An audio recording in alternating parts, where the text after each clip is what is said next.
tuh. Umum banget ya. Banyak ini. Iya. Ini kami itu fokuskan ke yang pembelajaran menulis. Pembelajaran menulis ya. Iya, ini terus. Oke.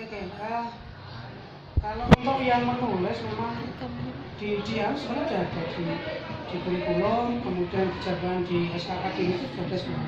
Ini memang kendalanya untuk menulis itu kan tidak bisa berdiri sendiri. Artinya dia harus dibekali dengan kemampuan literasi yang baik, kemudian dari intensitas banyak literasi itu nanti kan menentukan ketika dia menulis. Artinya gini, materi semudah apapun ketika itu menulis, kalau dia tidak dibekali dengan literasi yang baik, hasilnya seperti itu.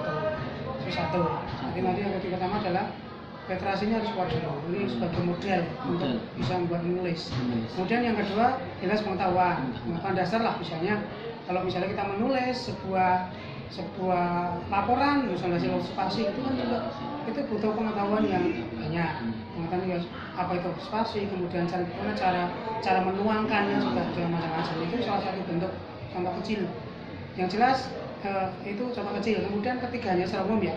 Ketiganya itu experience-nya, pengalamannya. Nah, pengalaman menulis ini yang kalau sebenarnya kalau memang benar nanti di menulisnya ini akan bagus, porsi belajarnya harus banyak.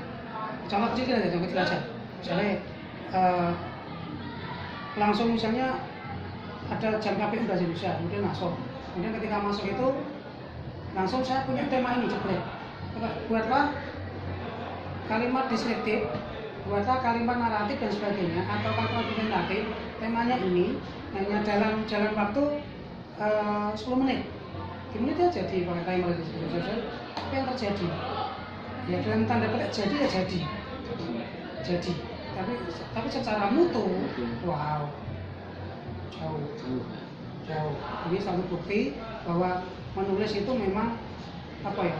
Tadi harus bekali dengan wawasan literasi kuat, kemudian dasarnya sudah ada. Kemudian yang terakhir memang harus punya teknik-tekniknya. Nah, tiga besar itu yang sebenarnya menjadi lebih besar. Kalau nanti misalnya tiga ini sudah baik, berapapun porsi belajarnya insya Allah bisa. Kemudian yang tidak kalah pentingnya yang terakhir adalah tolak ukur. Nah, tolak ukurnya itu sebenarnya apa sih? Nah, ini tulisan bagus, tulisan benar sebagainya itu bisa. Kalau dari segi guru tulisan seperti anak seperti itu sudah tidak bentuk. Tapi kalau kita dari segi anak, nah, dalam bentuk misalnya penghargaan itu ya sudah baik. Kita jangan nanti coba lah. Suatu saat nanti jadi guru langsung masuk kelas tanpa teori apapun, kemudian jenengan kasihkan materi untuk menulis apa gitu nanti tidak sulit. Satu, ya 10 menit itu kalau tidak dibatasi mungkin tidak akan jadi. Satu yang paling ketemu satu kalimat yang dia susun, 2-3 kalimat itu mungkin tidak sekali susun, itu mungkin bisa 4-6 sampai 10 kali gitu, diganti, mengganti dan sebagainya. Itu satu. Kemudian yang kedua koherensinya itu cara bahasa sepeda itu loncat-loncat. Atau buri mati nanti dibaca kita tidak enak. Nanti mau coba ini nanti menikmati tapi malah mau coba tulis menikmati tapi malah sakit. Sakit apa? Kalimatnya maju mundur. Kenapa terjadi? Rangkaiannya juga tidak jelas, balik itu dan sebagainya tidak jelas. Artinya koherensinya masih merabraknya, hubungan antar kalimat itu problem yang sangat ditemui di lapangan seperti itu. Itu ada lagi mungkin? Itu kan problemnya ya Pak. Nah, untuk tindakan Bapaknya untuk apa ya? Untuk memecahkan masalah itu gimana? Oh gitu. Iya berarti gini, tadi memang satu memang apa ya? RPP ada misalnya, tapi dari jatah menulis yang misalnya 8 pertemuan, 4 SK, 4 tahun dari itu masih bisa ditambahkan jadi 10. Itu namanya situ. Artinya kalau misalnya targetnya menulis itu hanya sekedar bisa merangkai tanpa melihat apa kualitasnya, tapi bisa merangkai itu ya memang harus begitu. Jadi ada step by step ya. Kalau jadi yang sempurna tidak mungkin. Kemudian padahal anak itu punya potensi besar. Sak bodoh-bodoh nih wong itu potensinya besar. Contohnya gini aja. Kalau dia jam kosong, kemudian nggak ada gurunya, dalam 5 menit dia bisa ngomong berapa kalimat coba. Dan itu runtut loh. ngerasani gurune coba. Ya kan, jadi ngerasani gurune lah. Untuk pertama terus berapa coba? 1 menit berapa kalimat? Banyak mas. Nah, lu gini, harusnya begitu. Betul ini, lah iya. Kan tertata rapi dan nyambung. Nah begitu masuk di tulisan amburadul, artinya memang ada gap, padahal dia punya potensi. Nah potensi itu apa ya?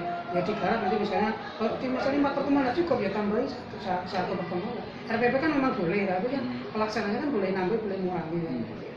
Seperti itu. Jadi memang harus harus berani pakai, kemudian menggali potensi tadi. Jadi simpel aja dia. Kan kalau nggak bisa ya jangan usah dibikin tema dulu. PSP nulis sembarang. Apa yang kamu tahu tulis aja. Nanti kan bentuk. Dan pertama kita harus paham dulu itu kita pas kaget. Sakit mau itu kalimat sakit. Sakitnya kenapa? Wes ora nyambung, kemudian loncat-loncat. Jangan mikir ya, jangan mikir kohesinya. Kalau diberi tema, diberi ide pokok iya, kohesinya maksudnya satu idenya itu masih ada, tapi ketika dibiarkan spread itu masih ngeri. Jadi fokusnya apa enggak jelas. Tapi itu harus dilalui. Itu tahap pertama seperti itu. Harus dilalui. Nah begitu nanti sudah jadi semua, kita ambil acak, kemudian kita forkan ke anak-anak. Coba buktikan kalimatnya, perhatikan. Jadi kalimat ini saya ambil kalimat kedua, kalimat ketiga dan keempat nyambung enggak? Nyambung Mbak. Ya, kalimat kedua ini ngapain dikasih sini? Pada kalimat 1 dari kita nyambung, kenapa sudah ada kalimat 3? Kalimat 3 itu cuma ngerecokin. Kalimat 3 itu harusnya di sini. Iya, di sini bahan kok kita tekan manfaat apa misalnya. Ya, itu sore. Ada bahan semua. Nah, terus bagaimana? Setelah itu, harus ketemu tuh baru diajari cara melekatkannya. Melekat aja ya, kita belum ya. Nanti kalau bentuk laporan negosiasi, anekdot itu gampang. Tapi basicnya memang harus gitu dulu. Kemudian dia bisa merangkai sebisanya, setelah itu diambil, kemudian diapasakan, ditunjukkan kelemahannya, tunjukkan kehebatannya. Terus seperti ini yang terus kalau macam mana? Tunjukkan satu-satu. Oh ini, coba ini diganti. Kenapa? Ini bahasa apa? Bahan Mbak, ini bahasa apa? Ini bahasa itu Mbak suka Mbak. Mbak bahan kenapa tekan suka? Meskipun kalimat itu secara kasat mata itu tetap nyambung, tapi ternyata tidak. Itu baru ketiga. Nanti setelah itu terus latihan baru masuk ke anekdot. Itu apa toh? Ini. Nah, sekarang kamu buatlah cerita yang etik dengan bekal kalimat yang saya ajari tadi.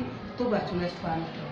Tidak serta apa ngakak, tapi ketika tidak ada kritik, ada sintilan, ada semacam masukan tapi sifatnya hanya humor, itulah anekdot. Jadi, begini jadi. Tapi jadinya yang jauh ya kualitas anak ya seperti itu. Jadi kalau kualitas dengan guru ya jauh. Kalau jenengan dia kan kalimat kan juga mikir-mikir, tidak mungkin sekali jadi surat saya. Apalagi anak, mesti melalui beberapa tahap dan itu ngeri. Dan dalam bahasa numpak motor itu sakit itu Mbak. Maju mundur. Tentunya ini, menilai itu seperti ini, terus apa terjadinya? Kalau pertama seperti ini, maka seperti ini, akhirnya seperti apa gitu? Mana tidak sama saja. Itu kan. Jadi ini cara memang harus yang pertama tetap dituangkan di RPP karena harus apa ya. Kemudian yang kedua untuk membekali sana, tadi kita jangan lupa literasi itu harus makanya apa ya harus berani mencoba dan jangan takut salah. Nah, mendingan takut mendingan salah daripada takut tidak bisa membuat. Kalau tidak membuat itu berarti berat. Tapi berani salah urusan kayak itu mah bagus. Tapi nek wis maju sik ra mudeng tidak akan maju dia. Dan ternyata tidak bisa. Tapi ngawur saya aku salah ya. Berarti kurang apa? Ini kurang kamu rangkai. Rangkainya apa? Ya mengulang kata yang sama boleh. Atau membuat sinonim kata yang kamu tegaskan. Misalnya padi nak ngomong padi terus bosen diganti bahan makan simbol Dewi Sri ini itu kan juga padi. Kemudian makanan yang diambil suatu grup band terkenal juga padi. Itu berarti terus apa yang lain atau sumber makanan pokok Indonesia juga padi. Jadi padi terus nanti anak bisa pakai sinonim, pakai kata perangkai ini itu tersebut selanjutnya atau mengulang kata yang sama dengan kata tersebut hal itu atau mengulang yang sama itu dicoba bisa. Nanti lama-lama nanti itu salah satu solusinya. Solusi yang paling bagus ya harus banyak nulis. Intinya gitu. Itu problemnya. Solusinya begitu. Solusi kecil. Coba aja bisa. Gitu. Lagi kan? Biasanya kalau dalam pembelajaran itu pakai metode yang gimana Pak? Metode sama medianya itu kalau saya pribadi ya metode monggo karena itu ada kalau imat saya sih kalau misal takut untuk pakai yang ya pakai yang kelompok C nggak apa-apa. Jadi dua, tapi kelompok jangan banyak-banyak. Buat kelompok, anak udah seneng gitu. Kalau maksimal minimal 2, maksimal 2. Itu orang iya, ada kelompok iya. Semakin banyak kelompok nanti semakin tidak efektif. Ada yang jaga. Lah mental jaga ini sampai kapan nggak bisa. Kalau belum berani individu, kelompok itu metodenya gitu. Banyak apa ya? Banyak tadi. Yang disukai anak apa? Yang selama ada di pikiranmu apa itu banyak. Kalau dikasih tema jebret itu nanti gerak jadi. Tapi itu udah masuk, baru masuk ke tema. Kemarin udah saya cerita gini ya. Sekarang saya kok punya masalah ini ya. Iya, saya itu pengen nyindir orang yang apa ya?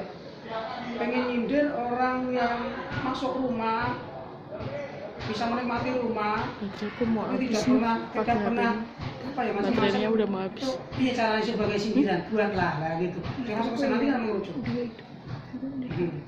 Gitu. Terus untuk pembandingnya setelah gua pembandingnya, terus dibandingin. Sekarang buka HP kalian, kemudian silakan Anda browsing, tulis anekdot tentang masuk rumah. Ketemu kan? Bandingkan dengan kerjaanmu. Mereka tertawa. Iya Pak. Iya Pak. Oke ini. Sekarang saya bandingkan. Nah, suruh bilang bagus yang mana? Ada mengatakan bagus tempat saya Pak. Pak tempat saya tidak mentok gitu. Artinya ketika anak putus seperti itu, artinya proses berjalan. Metode itu berjalan. Artinya dengan model kecil seperti itu. Jadi jangan langsung temanya ini itu model kodok. Biarkan anak apa yang ada di kamu apa dulu silakan tulis. Tapi sebelum seperti tadi, mulai cara itu cari nangkep seperti ini. Karena masuk anekdot sudah. Nah, sekarang menurut kamu apa yang kamu mau kritik apa? Kamu mau nyindir apa? Kamu mau protes apa? Kamu mau buat lucu apa? Silakan tulis. Nah, beres mapa tuh dadat diambil, baca, nanti baru besok ketemu lagi. Sekarang saya punya masalah ini, saya pengen mengkritik ini. Dengan bahasa yang lucu silakan jadi. Itu anekdot. Nanti laporan hasil observasi, kemudian cerpen, apa dan sebagainya seperti itu. Itu metodenya kalau saya loh ya. Hasilnya baik, artinya baik ukuran anak loh. Ukuran guru ya masih jauh. Itulah kreasinya. Nah, gitu.